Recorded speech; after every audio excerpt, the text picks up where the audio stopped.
Bismillahirrahmanirrahim. Alhamdulillahi rabbil alamin. Wassalatu wassalamu ala rasulina wa nabiyina Muhammad wa ala alihi wa sahbihi ajma'in. Amma ba'du. Zaista od Allahove subhanahu wa ta'ala mudrosti da je odlikovao od svojih stvorenja neka vremena i neka mjesta. Tako je Allah dželle šanuhu odlikovao Meku nad svim ostalim mjestima na planeti Zemlji. A odlikovao je i neka vremena na drugim vremenima. Pa je tako odlikovao mjesec Ramazan nad ostalim mjesecima. On je kao sunce među ostalim zvijezdama na nebu. Ovaj mjesec Ramazan, Allah dželle šanuhu učinio je posebnim i dao je mnogobrojne blagodati u njemu. Neki od blagodati u mjesecu Ramazanu su sljedeći. Prvi i možda i najvažnija blagodat u mjesecu Ramazanu, a to je da je to mjesec u kojem je objavljen Kur'an. Allah subhanahu wa ta'ala kaže: "Šehru Ramadana alladhi unzila fihi al-Qur'anu hudan lin-nasi wa bayyinatin min al-huda wal-furqan." U mjesecu Ramazanu je počela objava Kur'ana, a prema drugom tumačenju mufesiri kažu u mjesecu Ramazanu je objavljen Kur'an koji je uputa ljudima i dokaz jasnog puta i razlikovanja dobra od zla. Od Vasile ibn al-Asqa radijallahu anhu se prenosi da je poslanik sallallahu alaihi ve sellem rekao: objavljeni su suhufi Ibrahimu alaihi selam prvi ramazanske noći. Objavljen je Tevrat 6. Inđil 13. a objavljen je Kur'an 24. noći Ramazana. Hadis bilježi Imam Ahmed.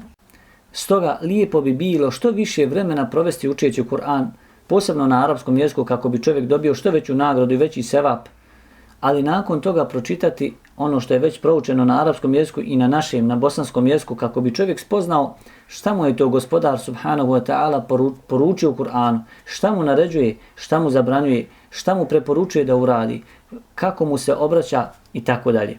A ako bi pročitao još i ajete iz recimo nekog od tefsira, kao što je tefsir Ibn Kesira, svakako bi bilo veoma poželjno, jer bi to olakšalo razmišljanje o Allahovim subhanahu wa ta'ala ajetima. Pa kažemo da je Kur'an objavljen dakle u mjesecu Ramazanu, a to je jedna od najvećih blagodati tog mjeseca. Druga blagodat Ramazana je da je u njemu propisan post. Kaže Allah subhanahu wa ta'ala u suri Al-Baqara: "Ja ejuhalladina amanu kutiba alejkumus sijamu kama kutiba alal ladina min qablikum la'allakum tattaqun." O vjernici, o vi koji vjerujete, propisuje vam se post kao što je bio propisan i onima prije vas, da biste bili bogobojazni ili da biste se grijeha klonili. Dakle, post u mjesecu Ramazanu je jedan od stubova Islama, što svakako podrazumijeva da je obaveza provesti ga u postu od zore do zalaska sunca, približavajući se tako na taj način Allahu subhanahu wa ta'ala. Od čega čovjek treba da se sustegne u toku jednog dana, dakle od zore do zalaska sunca, a to je od hrane, pića i spolnog općenja sa svojom suprugom. Dakle, od zore do zalaska sunca sa ispravnim nijetom da čini ibadet Allahu subhanahu wa ta'ala. I tada će taj post uz Allahu subhanahu wa ta'ala pomoć biti ispravan. Naime, šta je svrha posta? Islamski učenjaci su govorili na tu temu i kazali su da je svrha posta upravo bogobojaznost koja je spomenuta u prethodno spomenutom ajetu: "La'allakum tattaqun", da biste bili bogobojazni, da se čovjek kloni grijeha, da radi što je moguće više dobrih djela i da je post upravo sredstvo kako bi čovjek postao bogobojazan. Treća blagodat mjeseca Ramazana je da je on mjesec teube ili pokajanja, oprosta i brisanja grijeha. Naime, spominje se u hadisu kojeg bilježi Imam Muslim od Ebu Hurire radijallahu anhu, da se prenosi da je poslanik sallallahu alaihi wa sallam rekao: "As-salavatul khams, al-jum'a ila al-jum'a, Ramadan ila Ramadan, mukaffiratun lima bejnehun idha jtunibetil kebair." 5 dnevnih namaza, džuma do džume, Ramazan do Ramazana brišu grijehe koji su počinjeni, dakle između njih, ako se čovjek bude sustegao velikih grijeha. Hadis je vjerodostojan, bilježi ga Imam Muslim. Dakle, islamski pravnici uglavnom smatraju da će biti oprošteni mali grijesi ovim djelima, dok za velike grijehe je potrebna teuba, ispravna teuba sa svojim šartovima i uslovima. Također, ako bi čovjek činio velike grijehe, onda mu neće biti oprošteni ni oni manji grijesi, jer je u hadisu uvjetovan oprost malih grijeha ukoliko se bude čovjek klonio velikih grijeha. Ko bude proveo u postu i klanjajući se svome gospodaru, vjerujući Allahovom obećanju i čekajući sevap i nagradu od Allaha dželešanu, takvom će biti oprošteni grijesi. Naime, bilježi imam Buhari u svome sahihu da je poslanik sallallahu alejhi ve sellem rekao: "Men qama Ramadana imanan wa ihtisaban, ghufira lahu ma taqaddama min dhanbi." Ko bude ispostio mjesec Ramazan sa imanom, sa vjerovanjem, nadajući se nagradi, bit će mu oprošteni grijesi. U jednom sličnom hadisu kaže poslanik sallallahu alejhi ve sellem: "Men qama Ramadana imanan wa ihtisaban, ghufira lahu ma taqaddama min dhanbi." Ko bude proveo Ramazan klanjajući se sa imanom, sa vjerovanjem, nadajući se nagradi, bit će mu oprošteni grijesi. Također je rekao poslanik sallallahu alejhi ve sellem u ovom kontekstu: "Men qama lejletel qadri imanan wa ihtisaban, ghufira lahu ma taqaddama min dhanbi." Ko bude proveo lejletul qadr sa imanom, sa vjerovanjem, nadajući se nagradi, bit će mu oprošteni grijesi. Naime, kao što je spomenuto, da će biti oprošteni takvom čovjeku manji grijesi, a Allah subhanahu wa ta'ala najbolje zna. Jer kao što je poznato kod islamskih učenjaka, da se veliki grijesi brišu samo ispravnom teubom sa svojim uslovima. Četvrta blagodat mjeseca Ramazana, a to je da je on mjesec oslobađanja od vatre. Naime, svake noći Allah subhanahu wa ta'ala oslobodi od džehennemske vatre nekog od ljudi koji su je zaslužili, kao što se spominje u hadisu koji bilježi imam Tirmizi. Peta blagodat Ramazana je da se u njemu otvaraju džennetska, a zatvaraju džehennemska vrata, a šeitani se vežu u okove. Rekao je poslanik sallallahu alejhi ve selleme u hadisu koji bilježi imam Buhari u Muslim: kada nastupi Ramazan, otvore se vrata dženneta, zatvore se vrata džehennema, a šeitani se svežu u lance. Što bi značilo da ne mogu u Ramazanu da utiču na ljude kao što su to radili u nekim drugim mjesecima. Pa je tako to jedna od specifičnosti i blagodati mjeseca Ramazana, da se šeitani zakuju u okove i da nisu u stanju da utječu na ljude, navraćajući ih na zlo onako kako to rade u ostalih 11 mjeseci mimo Ramazana. Šesta blagodat mjeseca Ramazana je da je on mjesec sabura, mjesec strpljivosti. A zaista se strpljivost ne manifestira ni u jednom ibadetu kao u postu, jer u njemu musliman sputava svoju dušu od strasti, te je zato post upravo pola strpljivosti.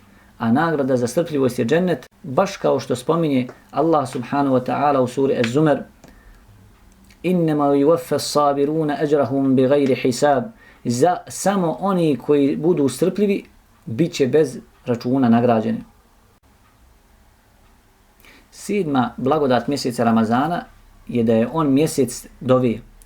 Allah subhanahu wa ta'ala kaže nakon govora u ajetima o postu: وَإِذَا سَأَلَكَ عِبَادِي عَنِّي فَإِنِّي قَرِيبٌ أُجِيبُ دَعْوَةَ الدَّاعِ إِذَا دَعَانِ.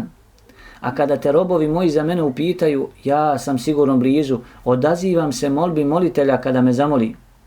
Rekao je poslanik sallallahu alejhi ve sellem također u hadisu kojeg bilježi imam Ahmed: trojici neće biti odbijena dova. Pa kaže postaču dok se ne iftari, pravednom vladaru i dova kome je učinjena nepravda, dakle mazlumu. Osma blagodat mjeseca Ramazana da je to mjesec darežljivosti i dobročinstva. I upravo zbog toga je Allahu poslanik Muhammed sallallahu alejhi ve selleme bio najdarežljiviji u mjesecu Ramazanu, kao što je to vjerodostojno zabilježeno u sahihu imama Buhari. Deveta blagodat mjeseca Ramazana je da je on mjesec u kojem je Lejletul Qadr. U njoj je Allah uzvišeni dao da je rad dobrih dijela vredniji od dijela u drugih 1000 mjeseci. I baš je jadan onaj kome bude uskraćeno to dobro. Kaže Allah uzvišeni: Lejletul Qadri khairum min 1000 šahr. Lejletul Qadr, dakle noć Lejletul Qadr je bolja od 1000 mjeseci. Bilježi Imam Mađe od Enesa radijallahu anhu da je rekao: došao nam je Ramazan, a poslanik sallallahu alejhi ve sellem reče: evo došao vam je ovaj mjesec, u njemu je noć koja je bolja od 1000 mjeseci. Kome bude uskraćena, zaista mu je uskraćeno cjelokupno dobro, a neće biti uskraćeno njeno dobro osim mahrumu, to jest onome koji zaslužuje upravo da mu bude i uskraćena ta blagodat.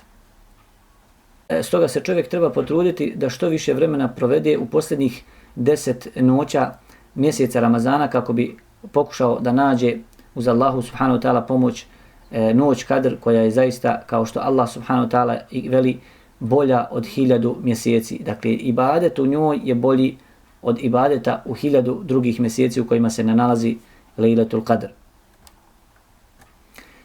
I posljednja blagodat koju ćemo spomenuti, a to je da je to mjesec u kojim je propisan i'tikaf, a to je boravak u džamiji u posljednjih 10 dana Ramazana radi obožavanja Allaha uzvišenog. Od Ajše radijallahu anha se prenosi da je rekla: poslanik sallallahu alejhi ve sellem je boravio u i'tikafu posljednjih 10 dana Ramazana sve dok ga Allah uzvišeni nije usmrtio, a zatim su nakon njega bile u i'tikafu i njegove supruge. Pa vidimo da su i supruge poslanika sallallahu alejhi ve selleme radile, dakle, taj sunnet poslanika sallallahu alejhi ve sellem boravići u džamiji, ibadeteći tako Allahu subhanahu wa ta'ala i oživljavajući i praktikujući i taj sunnet. Zato, poštovani brate i cijenjena sestro, pogledaj kako su samo divne i ogromne ove blagodati, zaista velike posebnosti samo u ovom plemenitom mjesecu. Stoga pokušaj da ih spoznaš te da dadneš svako njeno pravo, da iskoristiš njene dane i noći. Otkud znaš, možda baš ti budeš taj koji će zaslužiti Allahovo zadovoljstvo, pa ti on oprosti grijehe, olakšati tvoja iskušenja i podariti sreću i na dunjaluku i na ahiretu. Otkud znaš, možda baš budeš ti taj. Molim Allaha subhanahu wa ta'ala da nam podari da budemo od onih koji će dati istinsko pravo mjeseca Ramazana. Subhanaka Allahumma bihamdika ashhadu an la ilaha illa anta astaghfiruka wa atubu ilaik wa sallallahu wa sallama ala nabiyyina Muhammad wa ala alihi wa sahbihi ajma'in.